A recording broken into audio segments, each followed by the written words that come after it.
Online shopping के parcel में delivery boy की जॉब करता था। मैं लोगों के पार्सल उनके घर डिलीवर करने जाता था। एक दिन 26 जुलाई 2023 को भी मैं रोजाना की तरह पार्सल डिलीवर करने के लिए निकल गया। उसमें एक पार्सल एक लड़की का भी था। मैं उस लड़की की लोकेशन पर पहुंच गया और मैंने उसे बोला कि मैम, आपका पार्सल आया है, ले लीजिए। उसके बाद मैं अपने घर आ गया।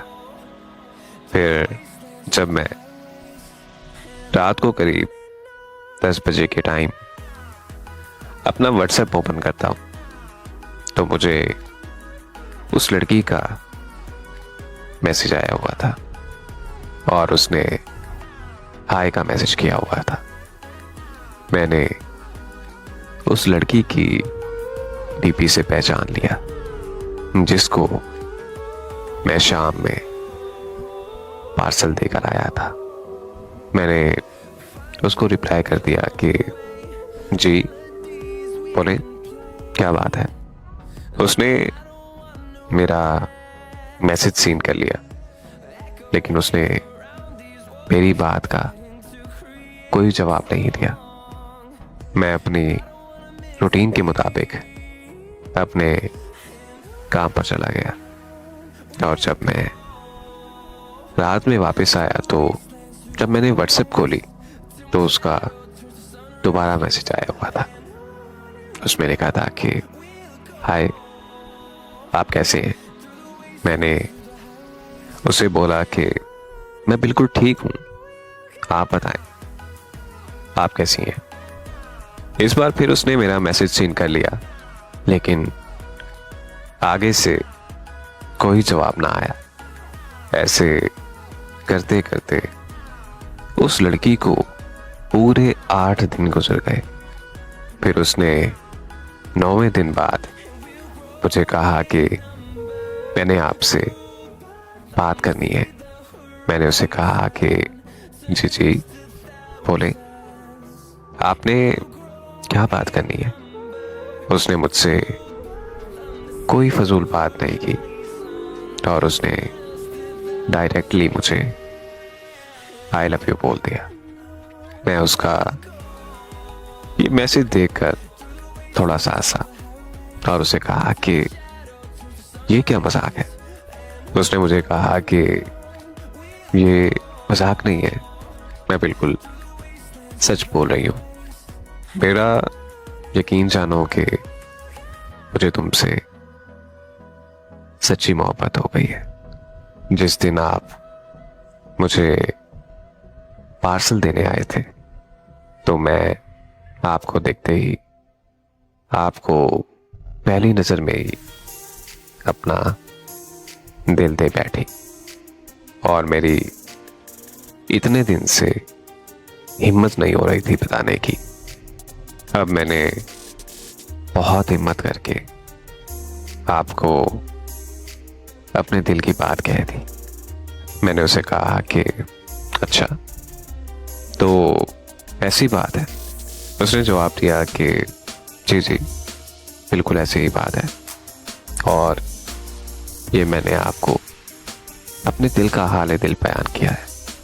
मैंने उसे जवाब दिया कि मुझे प्यार व्यार पर कोई यकीन नहीं है, क्योंकि जिस तरह से मैं लोगों की कहानी सुनता हूं मुझे भी अब प्यार से बहुत डर लगता है। इसीलिए मैं उसके प्यार में नहीं पड़ना चाहता था। उसने मुझे कहा कि प्लीज प्लीज एक बार मेरा यकीन करके देखो। मैं आपसे वादा करती हूं कि मैं आपका यकीन कभी नहीं तोड़ूंगी। मैं आपको कभी भी नहीं छोड़ूंगी।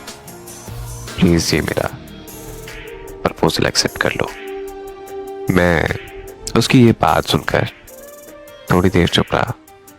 उसके बाद मैंने उसे बोला कि अगर आपने मेरे साथ परमानेंट रहना है फिर तो ठीक है, वरना मुझे ये पल दो पल का प्यार नहीं चाहिए। अगर आपको मेरी ये बात समझ आए तो ठीक है, वरना मैं आप पर छोड़ता हूँ, आगे आपकी मर्जी है। उसने मुझे कहा कि मैं लाइफ टाइम आपके साथ रहना चाहती हूँ और मैं आपसे शादी भी करूंगी। फिर मैंने उसके बहुत ज़्यादा इसरार करने पर उसका प्रपोजल एक्सेप्ट कर लिया, उसे ये कह करके कि मुझे कभी धोखा मत देना। उसने मुझे कहा कि मैं मर जाऊंगी लेकिन आपको कभी धोखा नहीं दूंगी। वो बहुत ज़्यादा खुश थी क्योंकि मैंने उसका प्रपोजल एक्सेप्ट कर लिया था। उसकी कास्ट खान बरादरी से थी और जबकि मैं अंसारी फैमिली से बिलोंग करता था। मैंने उसे कहा कि हमारी कास्ट तो डिफरेंट है, क्या पता इसी चीज़ को देखते हुए आपके अब्बू ना माने। तो वो मुझे बोली कि कास्ट से कोई फर्क नहीं पड़ता, हम हैं तो मुसलमान ही ना। फिर हम हर रोज सुबह शाम बातें करने लगे, लेकिन मेरा दिल अंदर से उस पर पूरी तरह यकीन नहीं कर पा रहा था। हत्ता कि मैंने उसे कह भी दिया कि यार मेरा दिल पूरी तरह तुम पर भरोसा नहीं कर पा रहा।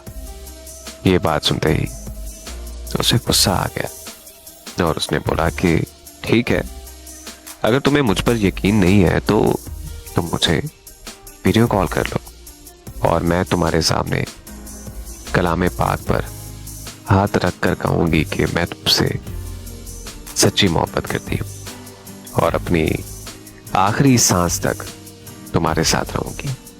उसने कुरान पाक की कसम उठाने का कहा तो मैंने उसे फौरन रोक दिया और मैंने उसे कहा कि अब मुझे तुम पर पूरा भरोसा है, मैं मान गया तुम्हारी बात।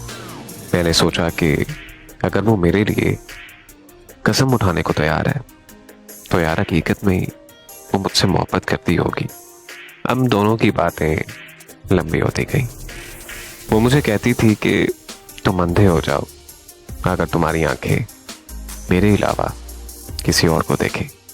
दुनिया की सारी लड़कियां तुम्हारी बहनें सिर्फ मुझे छोड़कर, और मेरे भी सारे भाई हैं सिर्फ तुम्हें छोड़कर। जब वो ऐसी बातें करती थी तो मुझे वाकई लगता था कि वो मुझसे बहुत प्यार करती है। मैं उसका बहुत ख्याल रखता था। इत्तेफाक से वो मेरे घर से 2 किलोमीटर दूर रहती थी। फिर एक दिन हमने मिलने का प्लान बनाया और साथ बैठ के कॉफ़ी पीने का मौका मिला।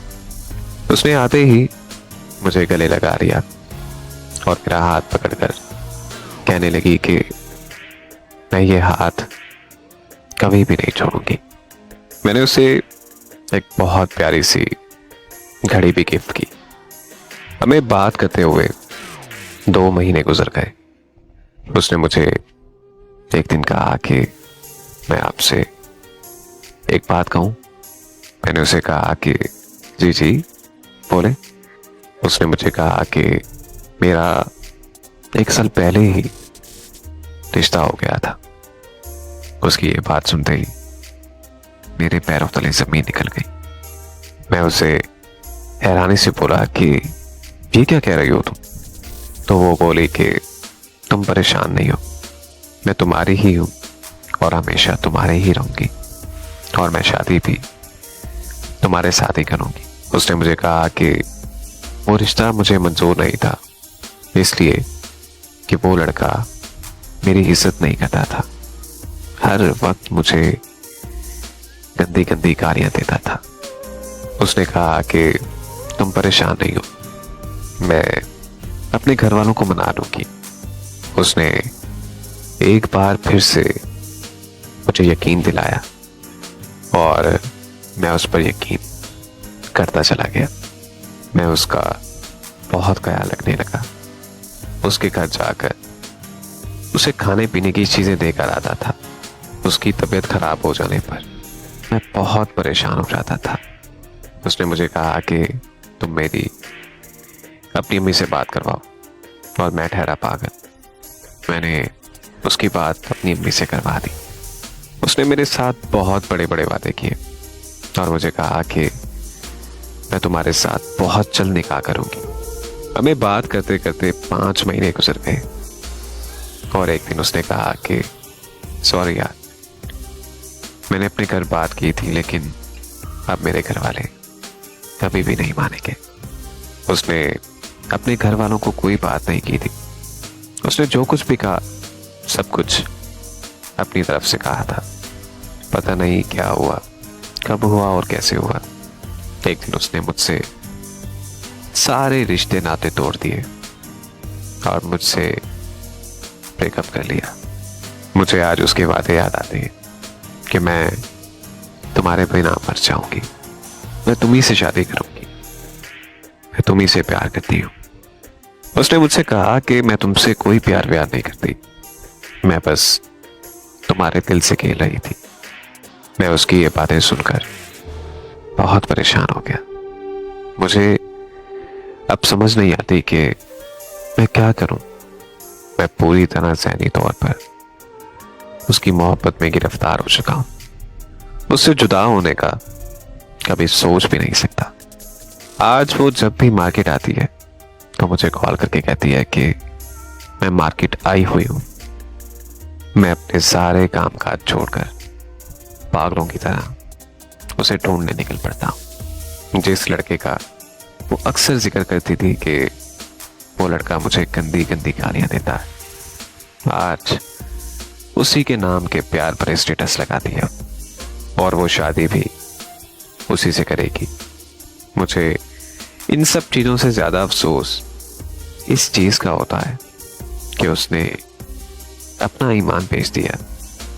उसने मेरे सामने ये कहा कि मैं कुरान पाक पर हाथ रख के कहती हूँ कि मैं तुमसे बहुत मोहब्बत करती हूँ। जो इंसान इस हद तक गिर सकता है, मेरा नहीं ख्याल कि वो कभी मोहब्बत करेगा। मैं उसके लिए कभी भी बद्दुआ नहीं करूँगा। बस मैं उसके लिए एक ही दुआ करूँगा कि अल्लाह पाक उसे नेक हिदायत दे। क्या हुआ कि अगर आज वो मेरे साथ धोखा कर गई, लेकिन मैं आज भी उसी से मोहब्बत करता हूँ और हमेशा उसी से करता रहूँगा।